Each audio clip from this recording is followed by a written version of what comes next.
Hey guys, welcome back to the channel. I am Katie from Mitza Creek Farm. We are a diversified farm in northern Wisconsin where we grow pumpkins, Christmas trees, mums. We have a big high tunnel with vegetables in it, and we have Dexter cattle, Navajo churro sheep, and pastured poultry. Today is my last big push to get all the plugs for fall arrangement baskets, fall porch pots, whatever you want to call them, planted. And so I have half of them done, and I need to get the other half done. And yesterday I got, it was kind of like this yesterday, where there'd be like a cloud that would go by, and every once in a while it would just start raining. So in between rain, I would come and I'd get drip set up. So I have one whole row of drip ready to go. So these are the sunflowers, Rudbeckia, I believe is what they're called. Sunbeckia is the type, and we had these last year and loved them. So that's what those are. I have those spaced closer together, but then I did them kind of staggered here. And then we have our celosia and then our marigolds right there. And I'm going to take these guys, which are lantana. I don't quite remember. This is the one I struggled with last time too. Bandana. I think it's lantana. These are going to go down at the end there, because then I can get those put on drip right away as well. Then that way I can start getting the second line of drip in. This cat here was a big problem of mine yesterday, weren't you? Because he kept going in and pulling all of the things out of the pots. So I might have to run him up and lock him in the house. You're a sweet boy though, aren't you? Right now I have the drip going for both the mums, or the row here, and then the bigger pots on the back of the stone coop. So while that is going, I'm gonna move these guys to down there and get those staggered so that they fit in that space. And then that way I can put more of whatever it is I'm transplanting of the plugs up here, and then it just makes my running less. So I'm going to get these guys moved first, and then I will get their drip emitters hooked up as well.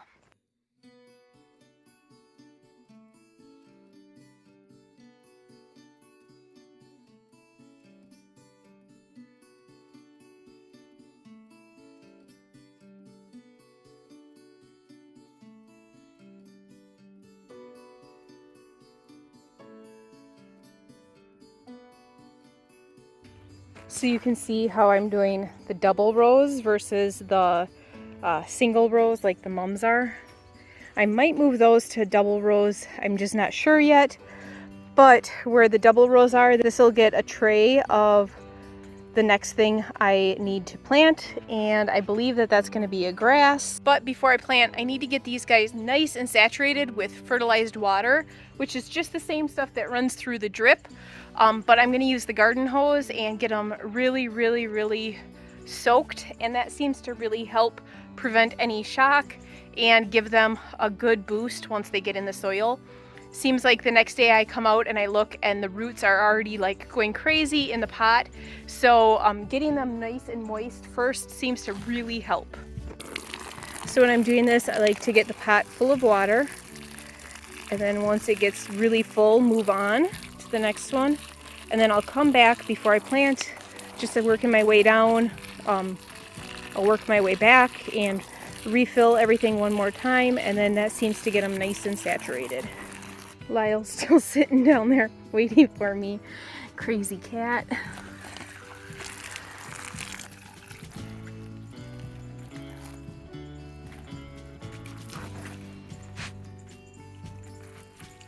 Okay, so you can see how all the water absorbed into the dirt. So I'm just going to go back and refill. And this seems to really make a big difference in any dry spots. It's not as bad with the 6-inch as with the bigger pots.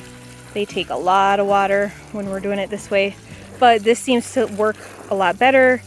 than watering them like we did, where we'd water a big tub of dirt. This seems to make work a lot better and be a lot quicker and a lot cleaner. I don't know if I got that one.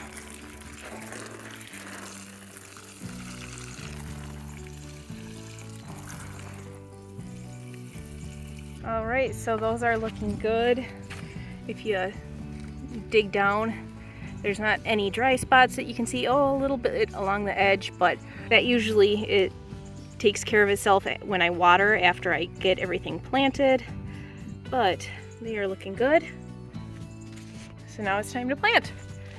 So let's go in the high tunnel and grab a tray and see what we're gonna plant.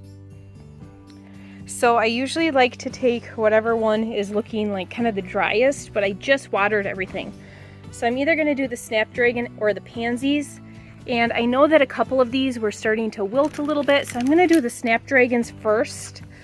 That way we can get them in the soil and get them watered really well and everything, and we can prevent any damage. And then I'm just gonna take these pansies that I have and stick them in this tray. And then that way they can sit, that's the same fertilizer water, I just let them sit in there, and then that way they can be nice and watered while I'm working to get them planted. I'm sure that most people don't do that. They probably just water with a hose, but I find that they do dry out really, really quickly. And so I just want to make sure that we don't lose any plants. So before I forget, I'm going to grab the tags for the plants. When you order the plugs, the tags come with it. They're like an extra 3 or 5 cents or something. But it's always helpful to have them. And it kind of makes me seem more legit. I feel like I'm not legit, but it makes me seem like it. So they come in this bag. They come UPS about a week before your plugs arrive. Let's see what we have here. All right, so red fountain grass, pansies, is that what I got? No, I got snapdragons. Flowering kale.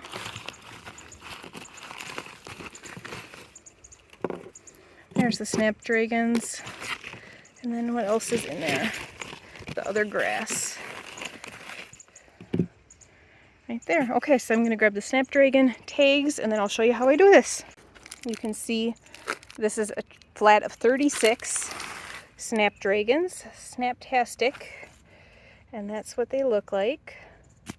And so all you do is you take the plug out, and since I watered them, they come out nice and easy. And some people just push really hard down in here, and I've found for me it's easier if I just take my fingers and make a little hole and then plop it in and then just put a little dirt over the top. And you want to try to make sure that it's in the center of the pot. And that is it.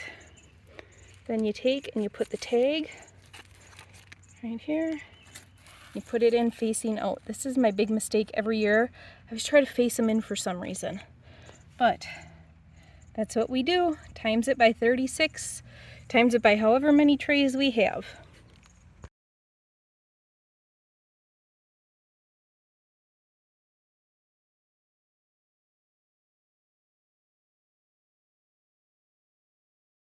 All right, so I have the 36 snapdragons planted, and now I'm going to move on. I have to carry more pots out for the next ones, but I'm going to do probably pansies next.